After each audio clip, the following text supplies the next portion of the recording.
नमस्ते दोस्तों, स्वागत है आपका हमारी चैनल भक्ति सरिता में, जहां हम सनातन धर्म की गहराइयों से निकली प्रेरणादायक कहानियां और आध्यात्मिक संदेश आपके साथ साझा करते हैं। आज हम आपके लिए लेकर आए हैं एक ऐसी कहानी जो आपके दिल को छू लेगी और आपको जीवन का असली मोल समझाएगी। इस कहानी को हम भगवान गणेश की कृपा और प्रेरणा से आपके सामने प्रस्तुत कर रहे हैं, जिनके आशीर्वाद से हर कार्य सिद्ध होता है। अगर आप हमारे चैनल पर नए हैं तो कृपया सब्सक्राइब करें, बेल आइकन दबाएं और इस वीडियो को लाइक और शेयर करना न भूलें। तो चलिए शुरू करते हैं श्री गणेशाय नमः के साथ आज की कहानी। हिमालय की तलहटी में बसे एक छोटे से गांव का नाम सुमेरपुर था। ये गांव अपनी प्राकृतिक सुंदरता के लिए जाना जाता था, जहां देवदार के ऊंचे ऊंचे पेड़ आसमान से बातें करते थे और पहाड़ों से पिघलकर आती अलकनंदा नदी का पानी शीशी की तरह साफ था। इसी गांव में एक छोटा सा मिट्टी का घर था, जिसमें देव, उसकी पत्नी माया और उनकी 8 साल की बेटी अंजलि रहते थे। देव और माया दोनों बेहतरीन मूर्तिकार थे। जब वे छेनी हथौड़ी पकड़ते थे तो बेजान पत्थर में भगवान गणेश की जीवंत मूर्तियां उभर आती थीं। उनकी बनाई गणेश मूर्तियों में ऐसे भक्ति और करुणा झलकती मानो स्वयं गणपति उनके हाथों में वास करते हों। लेकिन उस छोटे से गांव में उनकी कला की कद्र करने वाला कोई नहीं था। लोग उनकी मूर्तियों की तारीफ तो करते, पर उन्हें खरीदने की क्षमता किसी में नहीं थी। उनकी कला उनका पेट नहीं भर पा रही थी। घर का खर्च चलाने के लिए देव दिहाड़ी मजदूरी करता, जिससे बस किसी तरह गुजारा हो पाता। माया भी अपनी मूर्तियों में भगवान गणेश की मूर्तियों को गढ़ने में उतनी ही निपुण थी, लेकिन उनकी कला भी घर की गरीबी को दूर नहीं कर पा रही थी।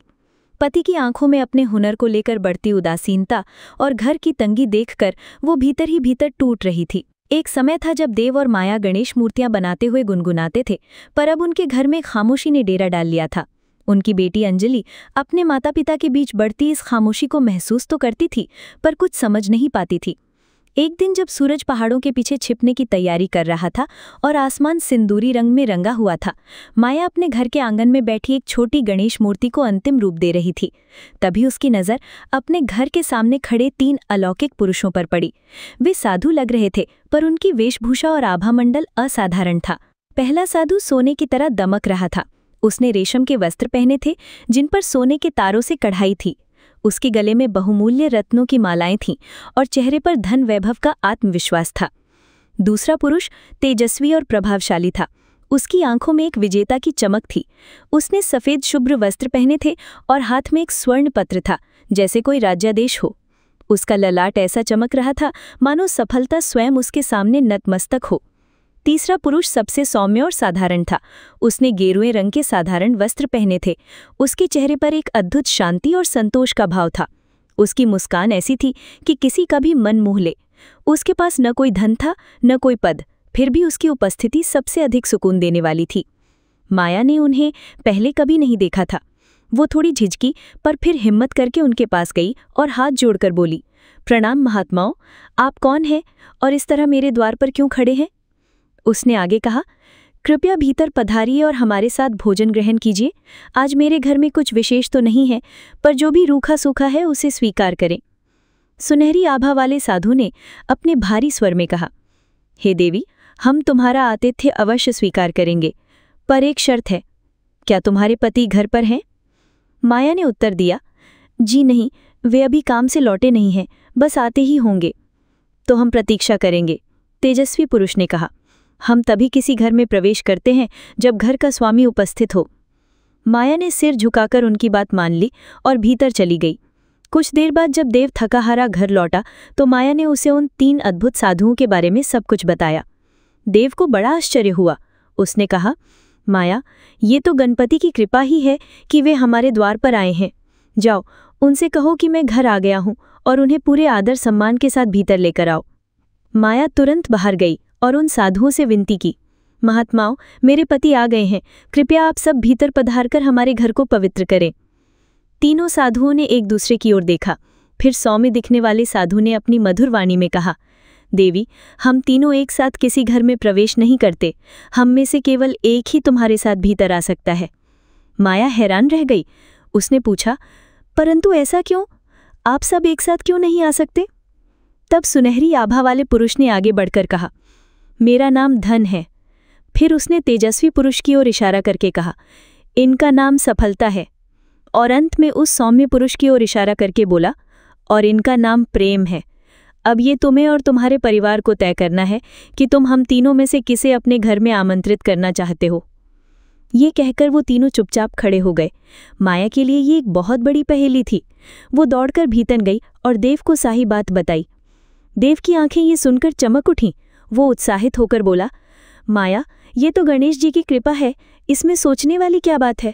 हमें धन को ही बुलाना चाहिए। सोचो, अगर धन हमारे घर आ गया तो हमारी सारी परेशानियां दूर हो जाएंगी। हम ये छोटा सा घर छोड़कर एक बड़ा महल जैसा घर बनाएंगे। अंजलि को शहर के सबसे अच्छे स्कूल में पढ़ाएंगे। तुम्हें रेशम की साड़ियाँ और सोने के गहने मिलेंगे।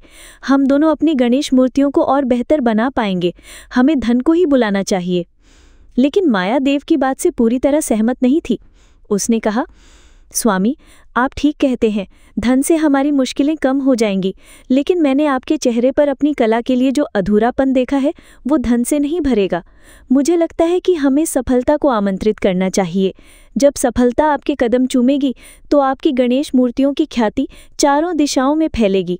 बड़े बड़े राजा महाराजा आपकी मूर्तियों के लिए तरसेंगे। आपको वो सम्मान मिलेगा जिसके आप असली हकदार हैं। जब सफलता आती है तो धन तो उसके पीछे पीछे खुद चला आता है। अब देव और माया के बीच बहस छिड़ गई। देव अपनी बात पर अड़ा था और माया अपनी बात पर। दोनों अपनी जगह सही थे, पर निर्णय कोई नहीं कर पा रहा था। उनकी बेटी अंजलि दूसरे कमरे में बैठी ये सब सुन रही थी। वो अपने माता पिता के बीच बढ़ते तनाव को महसूस कर रही थी।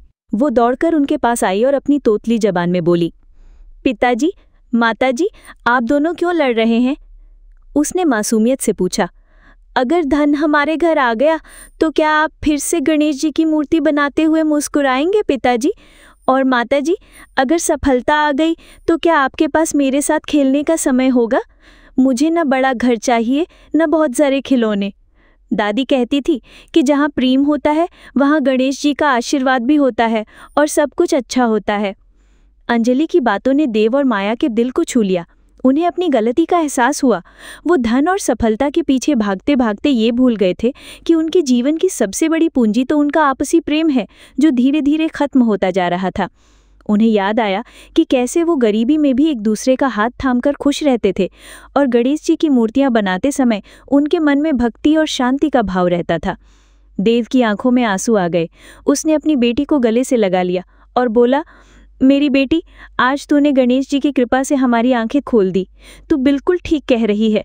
प्रेम से बढ़कर इस दुनिया में कुछ भी नहीं है। हम प्रेम को ही अपने घर बुलाएंगे। माया ने भी सहमति में सिर हिलाया। उसका चेहरा भी संतोष से खिल उठा था। माया तुरंत घर से बाहर गई। तीनों साधु उसी तरह शांत खड़े थे। माया ने हाथ जोड़कर उस सौम्य साधु से कहा, हे महात्मा, हम चाहते हैं कि आप हमारे घर पधारें। आप में से जिनका नाम प्रेम है, कृपया हमारे घर में प्रवेश करें और हमारा आतिथ्य स्वीकार करें। प्रेम नाम के साधु मुस्कुराए और घर की ओर चल पड़े। लेकिन माया ये देखकर हैरान रह गई कि उनके पीछे पीछे धन और सफलता भी चले आ रहे थे। उसने आश्चर्य से पूछा, महात्माओं, रुकिए, मैंने तो सिर्फ प्रेम को आमंत्रित किया था। आप दोनों उनके पीछे क्यों आ रहे हैं? तब सफलता ने मुस्कुराते हुए जवाब दिया, देवी, यही तो रहस्य है। यदि तुमने धन या सफलता में से किसी एक को चुना होता तो केवल वही तुम्हारे घर में प्रवेश करता और बाकी दोनों बाहर रह जाते। धन ने अपनी बात आगे बढ़ाई, लेकिन तुमने प्रेम को चुना है और नियम ये है कि प्रेम कभी अकेला नहीं चलता। वो जहाँ भी जाता है, हम दोनों यानी धन और सफलता छाया की तरह उसके पीछे पीछे चलते हैं। प्रेम ने घर की दहलीज पर कदम रखते हुए कहा, जिस घर में प्रेम का वास होता है वहाँ के लोग मिलकर काम करते हैं। जहाँ लोग मिलकर और मन लगाकर काम करते हैं वहाँ सफलता को आना ही पड़ता है। और देवी, जिस घर में प्रेम और सफलता दोनों हों वहाँ धन और समृद्धि स्वयं ही चली आती है। ये सब कुछ गणेश जी की कृपा से ही संभव हुआ। जैसे ही तीनों ने घर के भीतर कदम रखा, घर का वातावरण ही बदल गया। जो दिया टिमटिमा रहा था उसकी लौ तेज हो गई और पूरे घर में रोशनी फैल गई। मिट्टी के घर की दीवारें भी जैसे मुस्कुरा उठी। देव और माया के मन का सारा बोझ उतर गया था। उन्होंने मिलकर उन तीनों को बैठाया और जो भी रूखा सूखा भोजन था बड़े प्रेम से परोसा। उस दिन उन्हें उस साधारण भोजन में भी असाधारण स्वाद आ रहा था। अगली सुबह एक नई शुरुआत लेकर आई। देव जब सोकर उठा तो उसके मन में एक नई ऊर्जा थी।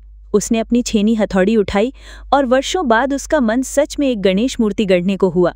उसके चेहरे पर चिंता की लकीरें नहीं, बल्कि अपनी कला के प्रति प्रेम और गणेश जी के प्रति भक्ति की चमक थी।